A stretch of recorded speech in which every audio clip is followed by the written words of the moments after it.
नमस्कार दोस्तों, spectrum IAS में आप सभी का स्वागत है। जैसा कि आपको ज्ञात है कि हमारे द्वारा आपको करंट अफेयर्स कराया जा रहा है और ये याद रखिएगा प्रीलिम्स 2026 के लिए बेहद इम्पोर्टेंट रहेगा। आप लोग जितने लोग भी हैं सेशन को शेयर कर दिया करें, लाइक्स भी कर दिया करें और कमेंट बॉक्स में कमेंट भी कर दिया करें।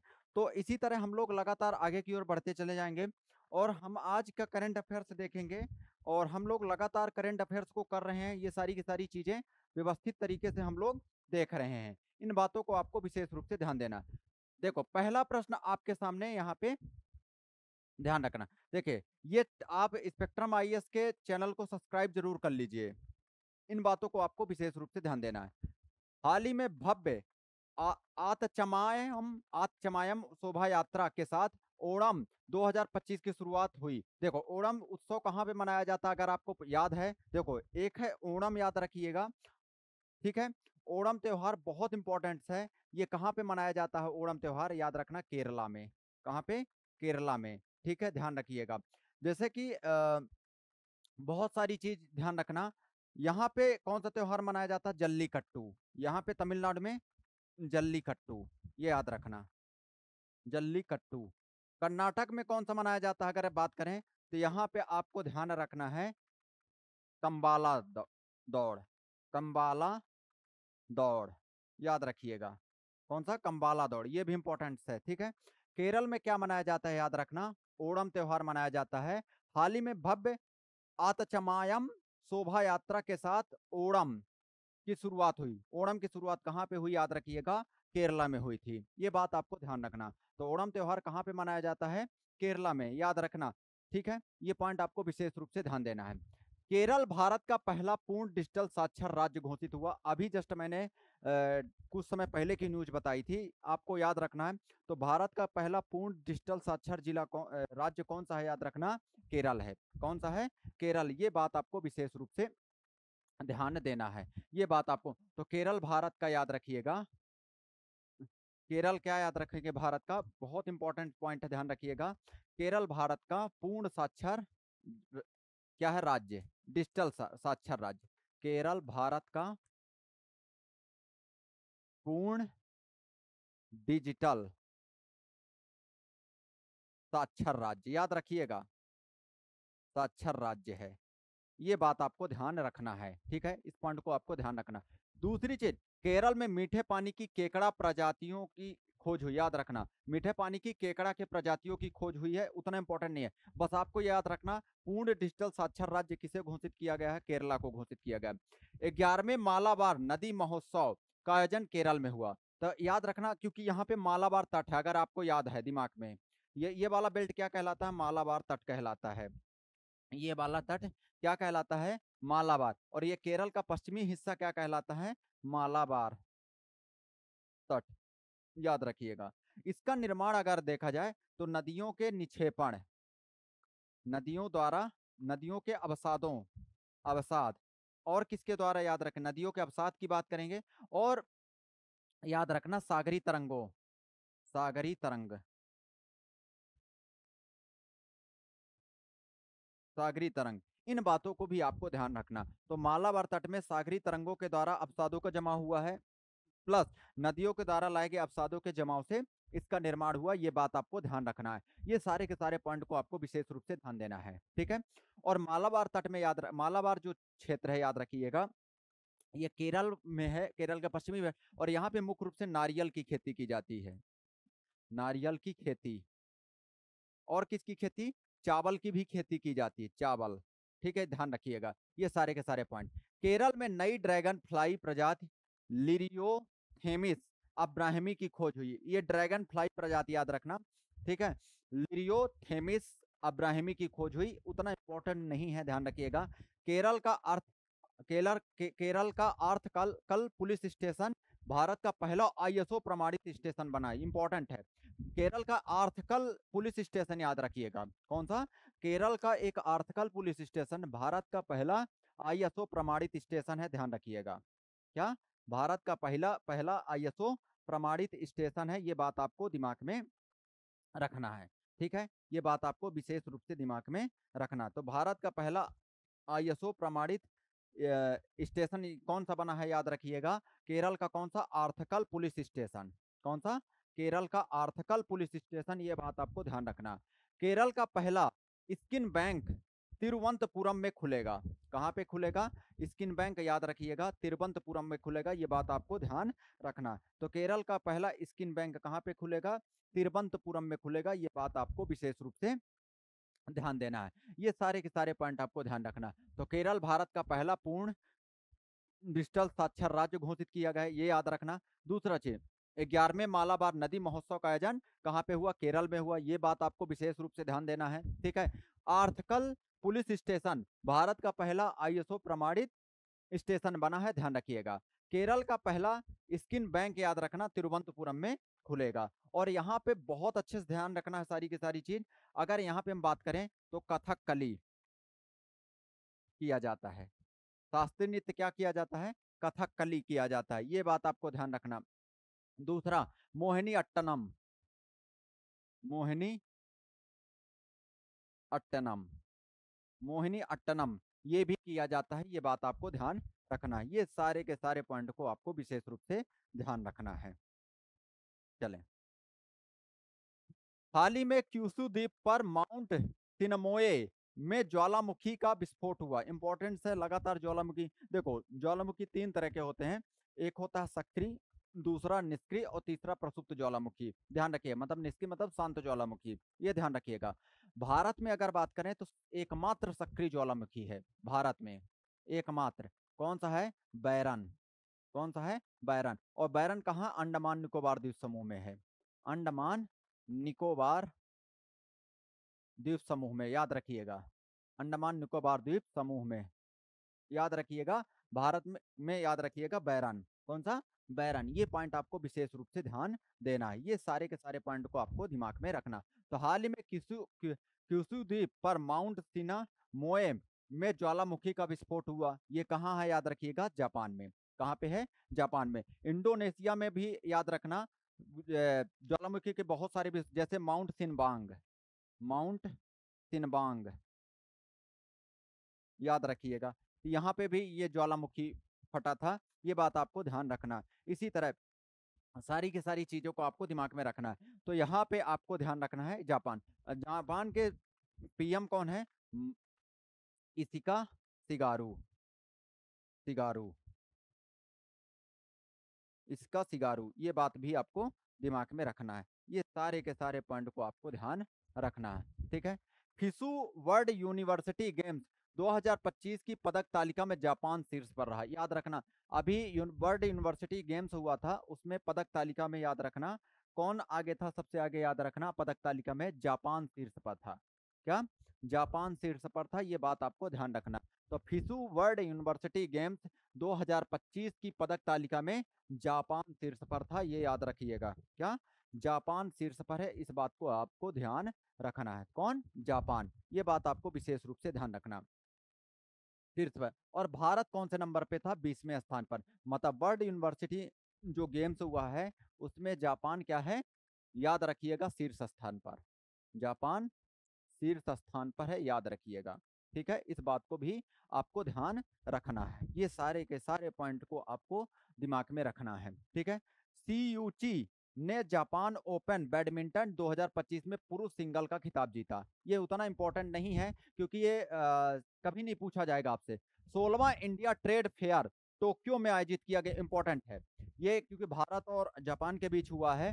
16वां इंडिया ट्रेड फेयर टोक्यो में आयोजित किया गया। कहाँ पे, टोक्यो में आयोजित किया गया, ये बात आपको ध्यान रखना। कहाँ पे किया गया, टोक्यो में आयोजित किया, या इस बात को आपको याद रखना। तो 16वां इंडिया ट्रेड फेयर टोक्यो में आयोजित किया गया। कहाँ पे, 16वां इंडिया ट्रेड फेयर कहाँ पे आयोजित किया गया, इस बात को आपको विशेष रूप से ध्यान रखना है। कहाँ पे, टोक्यो में आयोजित किया गया, ये ध्यान रखना है इस पॉइंट को।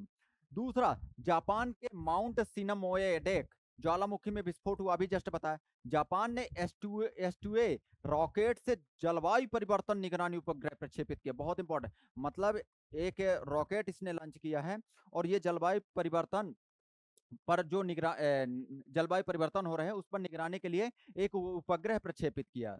क्या, एक उपग्रह प्रक्षेपित किया, ये बात आपको ध्यान रखना।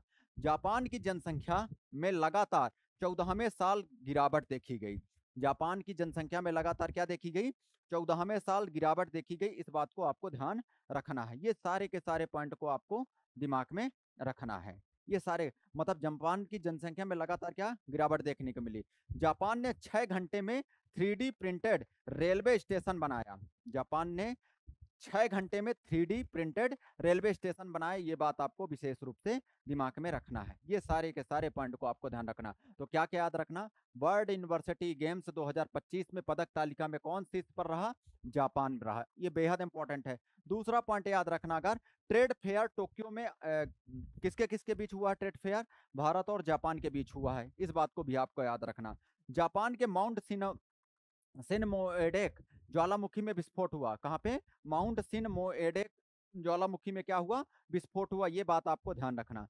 जापान की जनसंख्या में लगातार 14वें साल क्या हुआ? गिरावट देखी गई। ये भी बात आपको ध्यान रखना था। तो जापान की जनसंख्या में क्या हुआ? लगातार 14वें साल क्या है? गिरावट देखी गई। ये बात आपको ध्यान रखना। जापान ने 6 घंटे में 3D प्रिंटेड रेलवे स्टेशन बनाया। जापान ने 6 घंटे में क्या किया? याद रखिएगा, 3D प्रिंटेड रेलवे स्टेशन बनाया। ये बात थोड़ा सा ध्यान रखना। ये सारे के सारे पॉइंट को आपको ध्यान रखना। हाल ही में राष्ट्रपति द्रौपदी मुर्मू ने किसे सर्वोच्च न्यायालय का न्यायाधीश नियुक्त किया? देखो, जो सर्वोच्च न्यायालय के न्यायाधीश नियुक्त किए जाते हैं वो कॉलेजियम पद्धति पर नियुक्त किए जाते हैं। किस आधार पर? कॉलेजियम पद्धति के आधार पर नियुक्त किए जाते हैं। कॉलेजियम प्रणाली, ये ध्यान रखना। कौन सा? कॉलेजियम पद। और कॉलेजियम में याद रखना, एक मुख्य न्यायाधीश, 4 अन्य जज होते हैं। इस बात को आपको ध्यान रखना। ये कॉलेजियम पद्धति के आधार पर नियुक्त किया जाता है कि कौन से चाहे सुप्रीम कोर्ट के न्यायाधीश हो, चाहे हाई कोर्ट के न्यायाधीश हो, इनको। और कौन नियुक्त करता है? राष्ट्रपति करते हैं। कौन? राष्ट्रपति नियुक्त करते हैं, याद रखिएगा। तो किन्हें किसको नियुक्त किया गया? याद रखना, आलोक आराधे और विपुल पंचोली को ये न्यायाधीश नियुक्त किए गए हैं। अगर आपको पता है सर्वोच्च सुप्रीम कोर्ट के मुख्य न्यायाधीश कौन है, मुख्य न्यायाधीश, तो आप बताएं जरूर। और कमेंट बॉक्स में क्या कमेंट करें, मुख्य न्यायाधीश, सर्वोच्च न्यायालय के मुख्य न्यायाधीश कौन है, याद रखना। और वो भी 52वें नंबर के। कौन से नंबर के? 52वें नंबर के। कौन है? B.R. गवई। B.R. गवई, ये बात आपको ध्यान रखना है। कौन है? B.R. गवई। ये बात आपको विशेष रूप से दिमाग में रखना। तो B.R. गवई कौन है? याद रखना। B.R. गवई कौन है? याद रखना। B.R. गवई मुख्य न्यायाधीश हैं। इस बात को आपको दिमाग में रखना। तो हाल ही में राष्ट्रपति द्रौपदी मुर्मू ने किसे सर्वोच्च न्यायालय का न्यायाधीश नियुक्त किया है? आलोक आराधे एवं विपुल पंचोली को। किसे? आलोक आराधे एवं विपुल पंचोली को। ये बात आपको विशेष रूप से ध्यान रखना। मतलब उपरोक्त दोनों, ये बात आपको विशेष रूप से ध्यान देना है।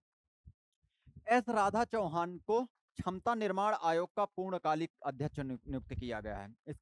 इनका नाम याद रखिएगा। कौन? एस राधा चौहान को। एस राधा चौहान को क्या बनाया गया? क्षमता निर्माण आयोग का पूर्णकालिक अध्यक्ष नियुक्त किया गया। क्षमता निर्माण आयोग का पूर्णकालिक अध्यक्ष किसे नियुक्त किया गया है? एस राधा चौहान को। ये बात आपको दिमाग में रखना है। PB Balaji Jaguar Land Rover के नए सीईओ नियुक्त किए गए। मतलब पीबी बालाजी को क्या बनाया गया है? जगुआर रोवर के नए सीईओ नियुक्त किए गए हैं। जगुआर पीबी बालाजी को याद रखना, जगुआर लैंड रोवर के नए सीईओ नियुक्त किए गए हैं, याद रखिएगा। तो यहाँ पे याद रखना, क्षमता निर्माण आयोग का पूर्णकालिक अध्यक्ष किसे नियुक्त किया गया है? एस राधा चौहान को। किसे? एस राधा चौहान को। P Balaji Jaguar Land Rover के नए सीईओ नियुक्त किए गए हैं। इस बात को भी आपको ध्यान रखना। इंडस इंड बैंक के नए एमडी एवं सीईओ राजीव आनंद को नियुक्त किया गया। किसे? राजीव आनंद को नियुक्त किया गया है इंडस इंड बैंक के नए सीईओ और एमडी। इंडस इंड बैंक के नए सीईओ और एमडी किसे बनाया गया है? राजीव आनंद जी को। किसे? राजीव आनंद जी को। ये बात आपको ध्यान रखना। डॉक्टर मयंक शर्मा ने वित्तीय सलाहकार का पदभार ग्रहण किया। डॉक्टर मयंक शर्मा ने किसका पदभार ग्रहण किया? याद रखना, वित्तीय सलाहकार का पदभार ग्रहण किया है। ये बात आपको विशेष रूप से ध्यान देना। संजय वत्स्यायन ने नौसेना उप प्रमुख का पदभार ग्रहण किया? संजय बत्सायन ने नौसेना उप प्रमुख का पदभार ग्रहण किया, याद रखना। और नौसेना के प्रमुख कौन है इस टाइम? दिनेश त्रिपाठी। दिनेश त्रिपाठी, ये बात आपको ध्यान रखना। थल सेना के कौन है, याद रखना। थल सेना के हैं उपेंद्र द्विवेदी। और सीडीएस कौन है, याद रखना। सीडीएस कौन है? अनिल चौहान। अनिल चौहान। सीडीएस कौन है, याद रखिएगा, अनिल चौहान। ये बात आपको विशेष रूप से ध्यान देना है। ये सारे के सारे पॉइंट को आपको दिमाग में रखना है, ठीक है। विक्रम साराभाई अंतरिक्ष केंद्र के नए प्रमुख के रूप में ए राजराजन को नियुक्त किया गया। याद रखना, विक्रम साराभाई अंतरिक्ष केंद्र के नए प्रमुख के रूप में ए राजराजन को नियुक्त किया गया। किसे? ए राजराजन को नियुक्त किया गया, ये बात आपको ध्यान रखना। तो विक्रम साराभाई अंतरिक्ष केंद्र के नए प्रमुख के रूप में किसे नियुक्त किया गया? ए राजराजन को नियुक्त किया गया, ये बात आपको ध्यान रखना। खालिद जमील को सीनियर पुरुष राष्ट्रीय फुटबॉल टीम का मुख्य कोच नियुक्त किया गया। खालिद जमील को सीनियर पुरुष राष्ट्रीय फुटबॉल टीम का मुख्य कोच नियुक्त किया गया है, ये बात आपको ध्यान रखना है। ये बात आपको विशेष रूप से दिमाग में रखना है। तो खालिद जमील को क्या बनाया गया है, याद रखना, राष्ट्रीय फुटबॉल टीम का मुख्य कोच बनाया गया। राष्ट्रीय फुटबॉल टीम का मुख्य कोच बनाया गया, ये बात आपको विशेष रूप से ध्यान देना है। तो क्या क्या याद रखना? एक तो यश राधा चौहान को क्षमता निर्माण आयोग का पूर्णकालिक अध्यक्ष नियुक्त किया गया, ये बात आपको ध्यान रखना। दूसरी, PV Balaji Jaguar Land Rover के नए सीईओ नियुक्त हुए, ध्यान रखिएगा। इंडस इंड बैंक के नए एमडी एंड सीईओ किसे नियुक्त किया गया? राजीव आनंद को नियुक्त किया गया। किसे? राजीव आनंद को नियुक्त किया गया, याद रखिएगा। भारतीय सेना के नए उप प्रमुख किसे नियुक्त किया गया है? मतलब भारतीय सेना का नया उप प्रमुख, याद रखना, पुष्पेंद्र सिंह को बनाया गया। जबकि याद रखना, नौसेना का उप प्रमुख किसे बनाया गया है, याद रखिएगा, संजय बत्सायन। जिसमें दिनेश त्रिपाठी सर कहाँ, याद रखना, नौसेना के प्रमुख हैं और ये कहाँ से हैं? सतना से। जबकि उपेंद्र द्विवेदी जी सर कहाँ से हैं? रीवा से। ये बात आपको ध्यान रखना, क्योंकि बेहद इंपॉर्टेंट आपके लिए एग्जाम के दृष्टि से है प्रश्न, इसलिए आपको ये पॉइंट आपको सारे के सारे आपको दिमाग में रखना है, ठीक है। चले अगला प्रश्न देखते हैं। हाल ही में नुआखाई उत्सव कहाँ मनाया गया? हाल ही में नुआखाई उत्सव कहाँ मनाया गया? असम, पश्चिम बंगाल, उड़ीसा, इनमें से कोई? याद रखना, उड़ीसा में। तो नुआखाई उत्सव कहाँ पे मनाया गया है, याद रखना, इंपॉर्टेंट है। भेयरवाज नुआखाई फेस्टिवल सेलिब्रेटेड रिसेंटली, तो कहाँ पे मनाया गया नुआखाई उत्सव? याद रखना, उड़ीसा में। ये बात आपको विशेष रूप से ध्यान रखना। उड़ीसा सरकार ने माधुरी दीक्षित को हथकरघा उद्योग का ब्रांड एम्बेसडर बनाया। मतलब जो माधुरी दीक्षित हैं उनको उड़ीसा सरकार ने हथकरघा उद्योग का क्या बनाया है? Brand ambassador. ये बात आपको ध्यान रखना है। ये सारे के सारे पॉइंट को आपको ध्यान रखना। उड़ीसा सरकार ने क्या किया है? माधुरी दीक्षित को क्या बना किया है, याद रखना, हथकरघा उद्योग का ब्रांड एम्बेसडर बनाया है। किसका? हथकरघा उद्योग का ब्रांड एम्बेसडर किसे बनाया गया है, याद रखना, माधुरी दीक्षित को बनाया गया। ये बात आपको ध्यान रखना। उड़ीसा सरकार ने शक्ति श्री नामक एक नए कार्यक्रम की घोषणा की, उतना इंपॉर्टेंट नहीं है। भारत ने पृथ्वी 2 और अग्नि 1 बैलिस्टिक मिसाइल का सफल परीक्षण चांदीपुर, ये चांदीपुर से, याद रखना, डीआरडीओ द्वारा प्रक्षेपण किया जाता है। किसके द्वारा? डीआरडीओ द्वारा चांदीपुर से किया जाता है। ये बात आपको विशेष रूप से ध्यान रखना। तो डीआरडीओ के द्वारा क्या चांदीपुर से, याद रखना, मिसाइलों का प्रक्षेपण किया जाता है। कहां से? चांदीपुर से मिसाइलों का प्रक्षेपण किया जाता है। किसके द्वारा? डीआरडीओ के द्वारा। इसके द्वारा? डीआरडीओ के द्वारा। ये बात आपको ध्यान रखना। तो भारत ने पृथ्वी 2 और अग्नि 1 बैलिस्टिक मिसाइल का सफल परीक्षण चांदीपुर से किया। कहां से? चांदीपुर से किया। ये बात आपको दिमाग में रखना। ये सारे के सारे पॉइंट को आपको दिमाग में रखना है, ठीक है। भारतीय तटरक्षक बल ने उड़ीसा में ऑपरेशन ओलिविया आयोजित किया। ओलिविया मतलब ओलिविया रेडुलो कछुए के संरक्षण के लिए ये ऑपरेशन चलाएगा, ऑपरेशन ओलिविया। कौन सा? Operation Olivia. ये बात आपको ध्यान रखना, ऑपरेशन ओलिविया। ये बात आपको विशेष रूप से ध्यान देना। ये सारे के सारे पॉइंट को आपको ध्यान रखना। तो ऑपरेशन ओलिविया का संबंध याद रखिएगा। ऑपरेशन ओलिविया का संबंध याद रखना। भारतीय तटरक्षक बल ने उड़ीसा में कौन सा ऑपरेशन ओलिविया शुरू किया? कौन सा ऑपरेशन ओलिविया शुरू किया? ये बात आपको विशेष रूप से ध्यान देना है। ये सारे के सारे पॉइंट को आपको दिमाग में रखना। उड़ीसा के सिमलीपाल को आधिकारिक तौर पर राष्ट्रीय उद्यान का दर्जा दिया गया। तो उड़ीसा में कौन सा राष्ट्रीय उद्यान है? सिमलीपाल राष्ट्रीय उद्यान है, ध्यान रखना, इंपॉर्टेंट है। सिमलीपाल उड़ीसा का राष्ट्रीय उद्यान है, ध्यान रखिएगा। भारत का सबसे बड़ा पेट्रोकेमिकल संयंत्र उड़ीसा में बनेगा। भारत का सबसे बड़ा पेट्रोकेमिकल संयंत्र कहाँ पे बनेगा? उड़ीसा में बनेगा। ये बात आपको ध्यान रखना है। ये सारे के सारे पॉइंट मतलब याद रखना। माधुरी दीक्षित को उड़ीसा सरकार ने क्या किया? हथकरघा उद्योग का ब्रांड एम्बेसडर बनाया है, ध्यान रखिएगा। भारत ने पृथ्वी 2 2 और अग्नि 1 बैलिस्टिक मिसाइल का सफल परीक्षण किया। ये भी पॉइंट आपको ध्यान रखना। भारतीय तटरक्षक बल ने उड़ीसा में ऑपरेशन ओलिविया, कौन सा ऑपरेशन ओलिविया आयोजित किया? ये बात आपको ध्यान रखना। उड़ीसा के सिमलीपाल में आधिकारिक तौर पर राष्ट्रीय उद्यान का दर्जा दिया गया। मतलब उड़ीसा के सिमलीपाल को आधिकारिक तौर पर याद रखिएगा क्या कर किया गया? याद रखना, राष्ट्रीय उद्यान का दर्जा दिया गया। ये बात आपको ध्यान रखना। भारत का सबसे बड़ा पेट्रोकेमिकल्स संयंत्र उड़ीसा में बनेगा। भारत का सबसे बड़ा पेट्रोकेमिकल संयंत्र कहाँ पे बनेगा? उड़ीसा में बनेगा। ये बात आपको विशेष रूप से ध्यान देना है। ये सारे के सारे पॉइंट को आपको दिमाग में रखना है। हाल ही में राष्ट्रीय खेल दिवस का कब मनाया गया? हाल ही में राष्ट्रीय खेल दिवस याद रखना। When was national sports day celebrated recently? तो याद रखिएगा कितने तारीख को मनाया गया? 29 अगस्त को। कब? 29 अगस्त को। ये बात आपको दिमाग में रखना है। ये सारे के सारे पॉइंट आपको। तो हाल ही में राष्ट्रीय खेल दिवस when was national sport day celebrated recently? तो राष्ट्रीय खेल दिवस कब मनाया गया? याद गया है 29 अगस्त को। कब?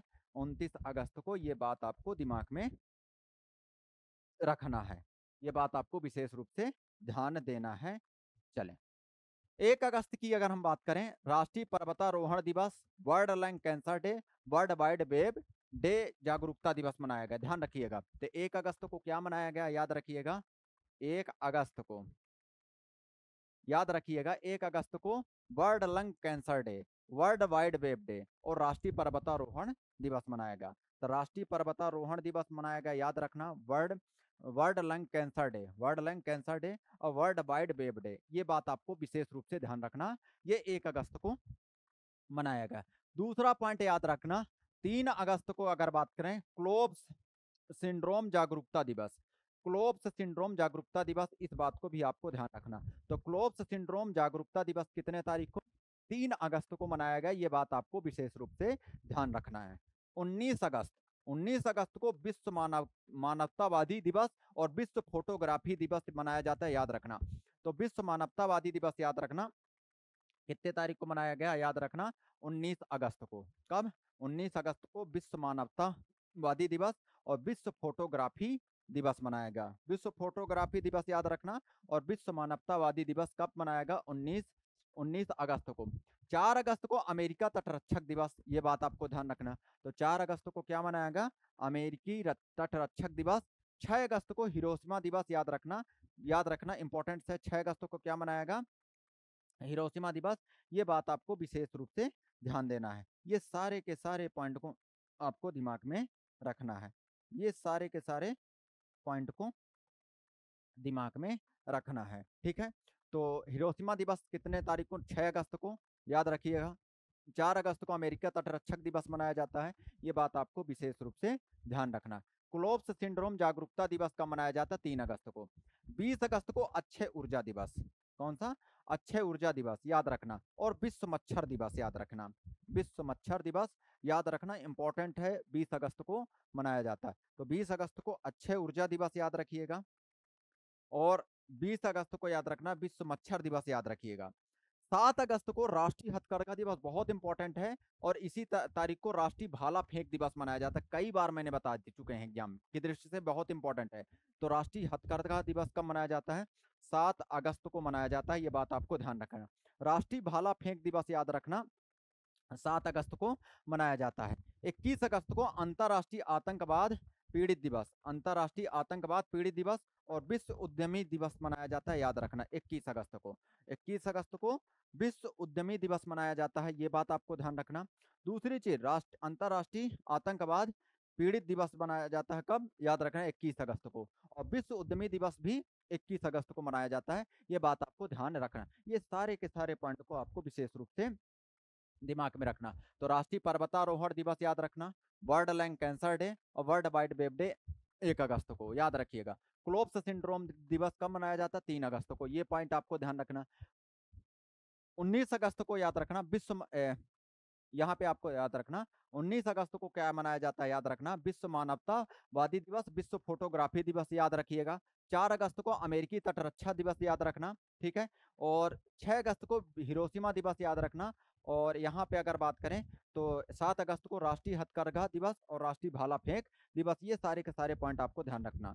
21 अगस्त को अंतर्राष्ट्रीय आतंकवाद पीड़ित दिवस और विश्व उद्यमी दिवस मनाया जाता है, ये बात आपको ध्यान रखना है। ये सारे के सारे पॉइंट को आपको दिमाग में रखना है, ये सारे के सारे बिंदु को आपको दिमाग में रखना है।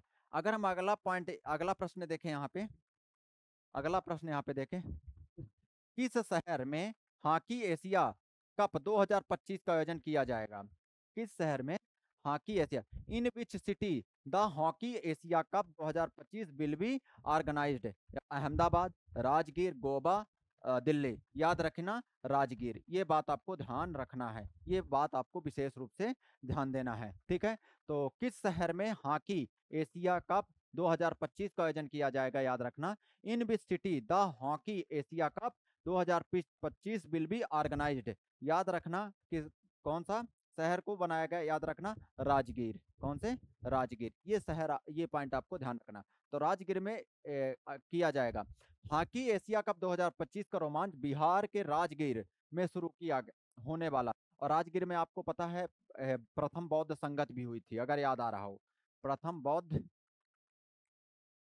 संगत कहाँ पे हुई थी, राजगीर में। प्रथम बौद्ध संगत कहाँ पे हुई थी, याद रखिएगा राजगीर में हुई थी, ये बात आपको विशेष रूप से ध्यान देना, ये सारे के सारे पॉइंट आपको ध्यान रखना। तो हॉकी एशिया कप 2025 का रोमांच बिहार के राजगीर में हुई थी, ध्यान रखना। और यहीं पे प्रथम बौद्ध संगत भी हुआ था, ध्यान रखिए। फाइनल मुकाबला खेला जाएगा याद रखना 7 सितंबर को फाइनल मुकाबला। इस टूर्नामेंट में मेजबान भारत सहित कुल 8 टीमें भाग लेगी, ध्यान रखिएगा। थोड़ा सा यहाँ पे फेडरेशन इंटरनेशनल हॉकी की बात कर लेंगे। फेडरेशन इंटरनेशनल हॉकी जो है, इस बात, इसकी FIH का फुल फॉर्म है। इसकी स्थापना, अगर बात मुख्यालय की बात कर, लॉजेन स्विट्जरलैंड में है, कहाँ, लॉजेन स्विट्जरलैंड में, यह बात आपको ध्यान रखना। अगर स्थापना की बात किया जाए तो 1924 में इसकी स्थापना की गई थी, कब की गई थी, 1924 में इसकी स्थापना की गई थी, यह बात आपको दिमाग में रहनी चाहिए, ये सारे के सारे पॉइंट को आपको ध्यान रखना। तो इसकी स्थापना कब की गई थी, 1924 में की गई थी। अध्यक्ष की बात करें तो तैयब इकराम, इंपॉर्टेंट है, अध्यक्ष की बात करें तैयब इकराम। हॉकी इंडिया की स्थापना कब किए गए थे, याद रखना 2009 में, याद रखना, ठीक है। अध्यक्ष दिलीप टर्की, कौन है, दिलीप टर्की, ये भी बात आपको ध्यान रखना। हॉकी इंडिया की स्थापना 2009 में किया गया था, कब किया गया था, 2009 में। और याद रखना अध्यक्ष कौन है, दिलीप टर्की, ये बात आपको विशेष रूप से ध्यान देना। ये सारे के सारे पॉइंट को आपको दिमाग में रखना है, ये सारे बिंदु आपको दिमाग में रखना है। चले आगे, आगामी खेल प्रतियोगिता की बात करें, आगामी खेल प्रतियोगिता की अगर हम बात करें यहाँ पे, तो ये बिंदु को आपको ध्यान रखना। T20 world cup mains 2026 India और श्रीलंका के, याद रखना इंपॉर्टेंट है, इंडिया और श्रीलंका के संयुक्त तत्वावधान में किया जाएगा, होस्टेड करेगा, याद रखना, बहुत ज्यादा इंपॉर्टेंट है। जबकि 2024 में होस्ट कौन किया था, USA और वेस्ट इंडीज ने किया था, किसने किया था, USA और वेस्ट इंडीज ने किया था, ये बात आपको विशेष रूप से ध्यान देना है, ये सारे के सारे पॉइंट को आपको ध्यान रखना। तो T20 वर्ल्ड कप याद रखिएगा, इंडिया और श्रीलंका के बीच किया गया आयोजन, ये बात आपको विशेष रूप से ध्यान देना। तो इंडिया और श्रीलंका के बीच T20 का आयोजन किया गया, ये पॉइंट आपको ध्यान रखना। ICC women cricket world cup 2025 India ने, ICC women cricket world cup का आयोजन कौन करेगा, याद रखना इंडिया करेगा, ये भी पॉइंट आपको ध्यान रखना। तो आगामी खेल प्रतियोगिता में अगर T20 वर्ल्ड कप की बात किया जाए तो इंडिया और श्रीलंका दोनों के तत्वाधान में किया जाएगा।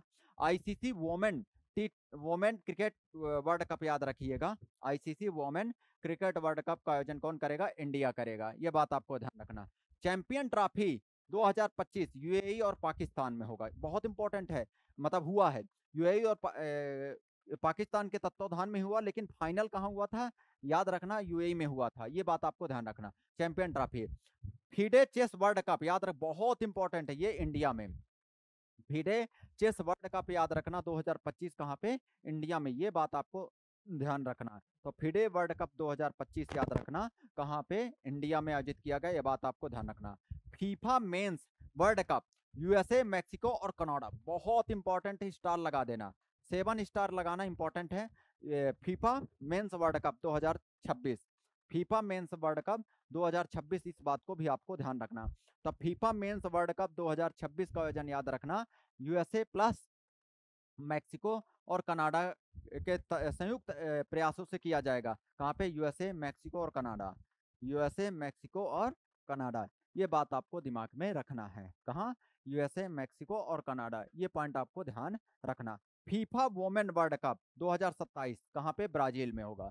फीफा वोमेन वर्ल्ड कप 2027 याद रखना कहाँ पे? ब्राजील में, ये बात अभी आपको ध्यान रखना है। ये सारे के सारे पॉइंट को आपको दिमाग में रखना। तो फीफा वोमेन वर्ल्ड कप 2027 कहाँ पे याद रखना? ब्राजील में। कहाँ पे? ब्राजील में, ये बात आपको ध्यान रखना। 17 main Asia cricket cup 2025 UAE, मतलब एशिया क्रिकेट कप कहाँ पे हुआ? याद रखना कहाँ पे? याद रखना यूएई। विश्व खेलों के 12वें संस्करण का आयोजन कहाँ पे? चाइना। अब कई बार इसको बता चुका हूँ, चाइना में विश्व खेलों का, याद रखना 12वें संस्करण का आयोजन चाइना में। Boxing championship 2025 Bangkok Thailand, boxing championship याद रखना कहाँ पे? बैंकॉक थाईलैंड में आयोजित किया जाएगा। कहाँ पे? बैंकॉक थाईलैंड, ये बात भी आपको दिमाग में रखना। ये सारे के सारे पॉइंट को आपको दिमाग में रखना है, ये सारे के सारे पॉइंट को आपको दिमाग में रखना है, ये बातों को आपको विशेष रूप से ध्यान रखना है, ये सारे के सारे बिंदु को आपको दिमाग में रखना है। ठीक है, देखो अगला पॉइंट यहाँ पे देखें, पहले शतरंज ई स्पोर्ट विश्व कप का आयोजन सऊदी अरब में। कहाँ? सऊदी अरब में। तो पहले शतरंज ई स्पोर्ट विश्व कप का आयोजन याद रखना कहाँ पे? सऊदी अरब में किया गया, ये बात आपको ध्यान, मतलब यहाँ पे T20 वर्ल्ड कप अगर बात करें तो इंडिया और श्रीलंका के बीच किया जाएगा, होस्ट कर रहा है इंडिया और श्रीलंका 2026 में। और ICC women cricket world cup की बात करें तो इंडिया में हो रहा है, ध्यान रखना, अभी इंडिया में आईसीसी वोमेन वर्ल्ड कप है, यहाँ इंदौर में भी मैच खेले जाएंगे, ध्यान रखिएगा, इंदौर में भी मैच खेले जाएंगे, इस बात को विशेष रूप से ध्यान देना है। ठीक है, चैंपियन ट्रॉफी कहाँ पे? यूएई और पाकिस्तान के तत्वाधान में किया गया, ये बात आपको ध्यान रखना। फीफा मेंस वर्ल्ड कप याद रखना यूएसए, मैक्सिको और कनाडा, यूएसए, मैक्सिको और कनाडा के तत्वाधान में किया गया, ध्यान रखिएगा। विश्व खेलों के 12वें संस्करण का आयोजन चाइना में, ये बात आपको विशेष रूप से ध्यान देना। पहले शतरंज ई स्पोर्ट विश्व कप सऊदी अरब में, कहाँ पे? सऊदी अरब में, ये सारे के सारे पॉइंट को आपको दिमाग में रखना है। चले आगे की ओर बढ़ते हैं। अगला प्रश्न आपके यहाँ पे ध्यान रखना है, हाल ही में ईगा रुग्नियन को किस देश का प्रधानमंत्री नियुक्त किया गया? रिसेंटली इंगा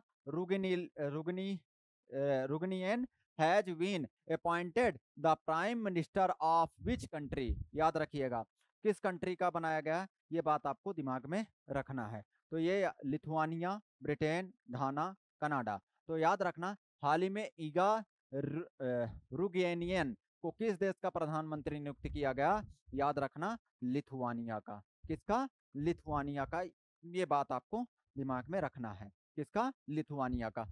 ये सारे के सारे पॉइंटों को आपको याद करना है, जैसे प्रधानमंत्री से संबंधित प्रश्न पूछे जाते हैं तो इन प्रश्नों को आप सॉल्व कर पाएंगे, इसलिए आपको इसी तरह आपको याद भी करना है, ये सारे के सारे बिंदु को आपको दिमाग। प्रधानमंत्री से यूक्रेन के कौन है प्रधानमंत्री? याद रखना बने हैं यूलिया स्विरिडोंको, ठीक है, याद रखिएगा कौन बने हैं प्रधानमंत्री? यूलिया स्विरिडोंको, याद रख, स्विरिडोंको इंपॉर्टेंट है। यूनाइटेड किंगडम का कौन है? कीर स्टारमर, कई बार बता चुका हूं, ये कीर स्टारमर कहाँ के, यूके मतलब ब्रिटेन के बने हैं, ध्यान रखिएगा। नीदरलैंड याद रखना, नीदरलैंड के डिक सूफ, नीदरलैंड के कौन बने हैं, डिक सूफ, ये भी बात आपको ध्यान रखना है। तो यूक्रेन के यूलिया स्वीरीडेंको, यूलिया स्वीरीडेंको याद रखना। यूनाइटेड किंगडम के कीर स्टारमर, यूनाइटेड किंगडम के कीर स्टारमर, ये भी बात आपको ध्यान रखना। नीदरलैंड के डिक सूफ, नीदरलैंड के डिक सूफ, ये भी बात आपको ध्यान रखना। बांग्लादेश की अगर हम बात करें तो मोहम्मद यूनुस, बांग्लादेश के मोहम्मद यूनुस, ये बात आपको विशेष रूप से ध्यान रखना है, ठीक है। भूटान के याद रखना सेरिंग तोबगे, भूटान के सेरिंग तोबगे, ये बात आपको ध्यान रखना है। सेरिंग तोबगे कहाँ के बने हैं, याद रखना भूटान के, ठीक है। पाकिस्तान के याद रखना शहबाज शरीफ, पाकिस्तान के शहबाज शरीफ बने हैं, कहाँ के, पाकिस्तान के शहबाज शरीफ, ये पॉइंट आपको ध्यान रखना, ठीक है। रूस के याद रखना मिखाइल मिसुस्तीन, मिखाइल मिसुस्तीन कहाँ के बने हैं, रूस के, ये बात आपको ध्यान रखना।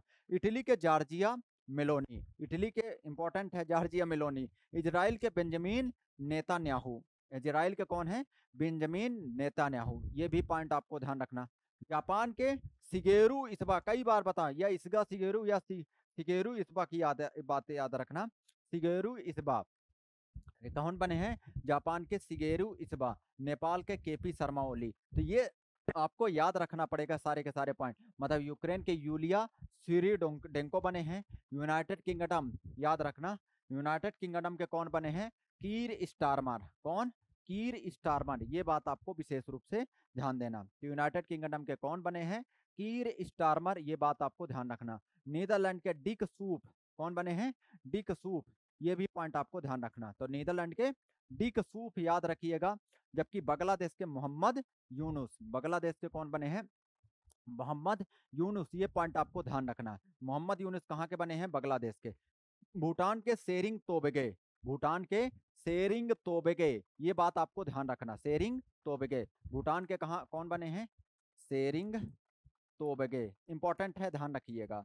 जबकि पाकिस्तान के शहबाज शरीफ, स्टार लगाना ऐसे प्रश्न पूछे जाते हैं, तो पाकिस्तान के कौन बना है, शहबाज शरीफ, ये बात भी आपको दिमाग में रखना है। ये सारे के सारे पॉइंट को आपको दिमाग में रखना है। तो शहबाज शरीफ कहाँ के बने हैं, याद रखना पाकिस्तान के।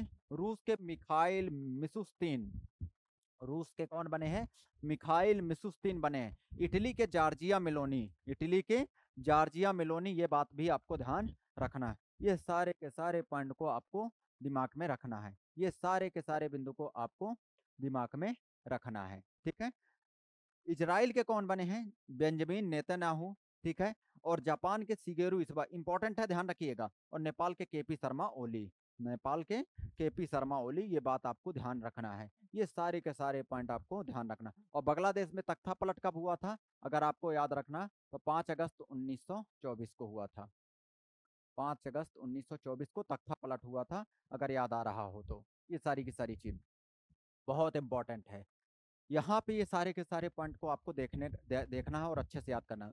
ज्यूरिक डायमंड लीग में नीरज को लगातार तीसरा सिल्वर, बहुत इंपॉर्टेंट। नीरज चोपड़ा का संबंध किससे है, जेवेलियन थ्रो से, ये इंपॉर्टेंट है। नीरज चोपड़ा का संबंध किससे है, जेवेलियन थ्रो से है, ये बात आपको विशेष रूप से ध्यान देना है।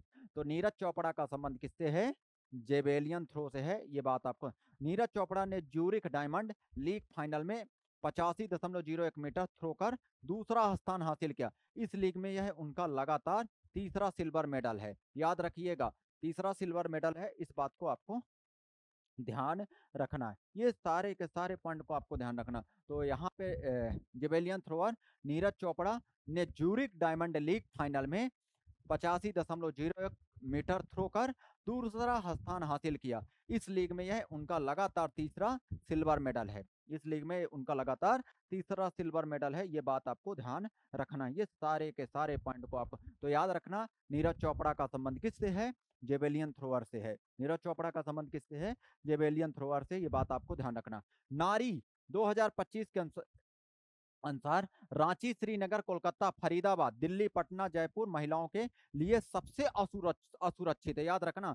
मतलब ये रांची हो गया, श्रीनगर हो गया, कोलकाता, फरीदाबाद, दिल्ली, पटना, जयपुर ये महिलाओं के सबसे सुरक्षित। कोहिमा, भुवनेश्वर, आइजोल, मुंबई, गंगटोक, ईटानगर सबसे सुरक्षित शहर। मतलब ये कुछ ऐसे शहर हैं, ये आप जब मेंस लिखेंगे ना नारी से संबंधित, यहाँ पे आप ये पॉइंट ऐड कर सकते हैं। ठीक है, ये एक रिपोर्ट आई है नारी 2025 के अनुसार, याद रखना है।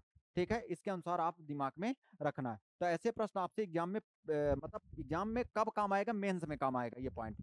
केंद्र और गुजरात सरकार ने सीजी सेमी की जी पायलट फैसिलिटी का उद्घाटन किया। इससे भारत का पहला मेड इन इंडिया चिप है। मतलब कुल मिला के सेमी कंडक्टर का उत्पादन किया जाएगा, याद रखना। और ये भारत का मेड इन इंडिया मतलब स्वदेशी तकनीक पर आधारित ये बनाया जा रहा है चिप। कहाँ पे बनाया जा रहा है, गुजरात में बनाया जा रहा है, भारत सरकार के सहयोग से। ये पॉइंट आपको विशेष रूप से ध्यान रखना।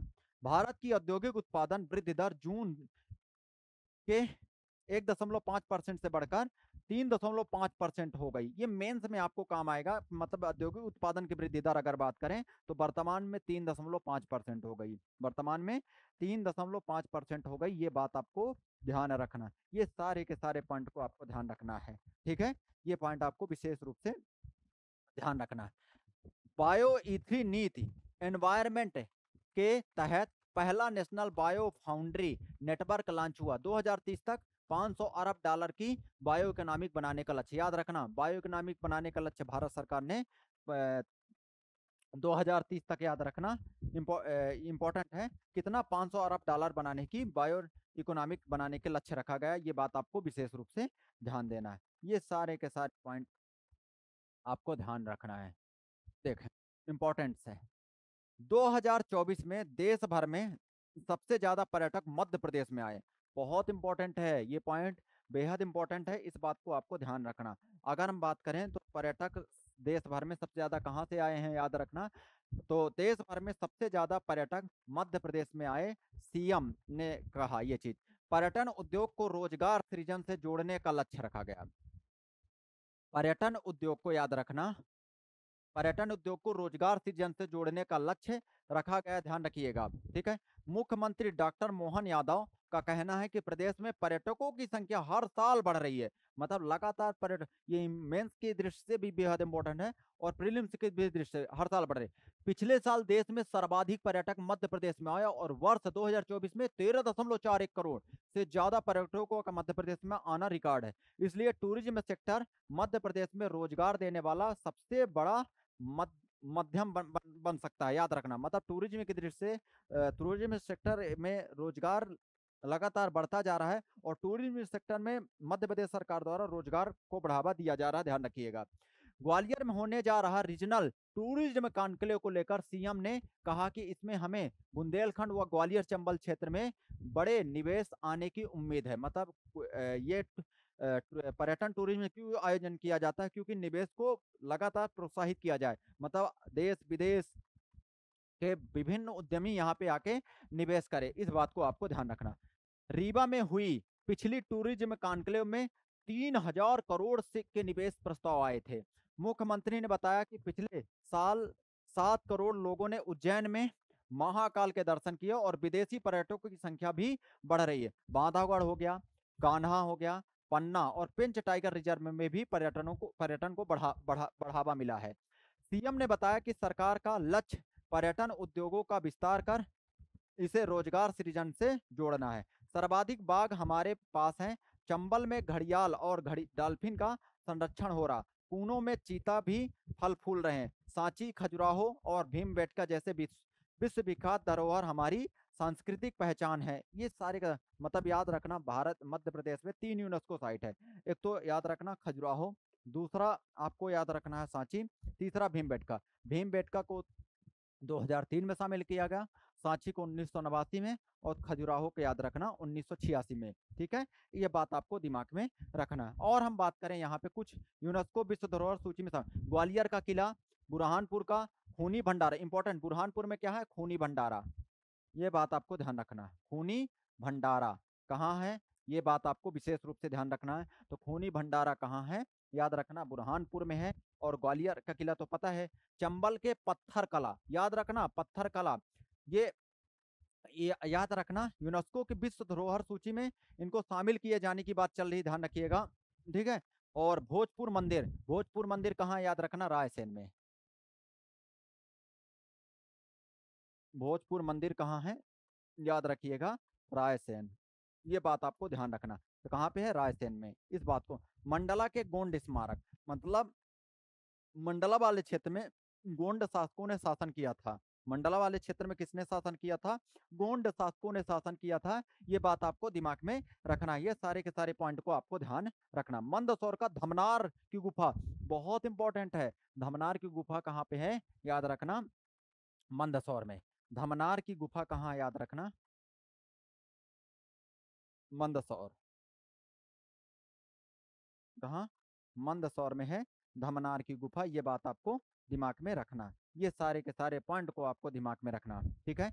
ये सारे के सारे बिंदु को आपको विशेष रूप से दिमाग में रखना। तो धमनार की गुफा कहाँ है, याद रखना, मंदसौर। ठीक है।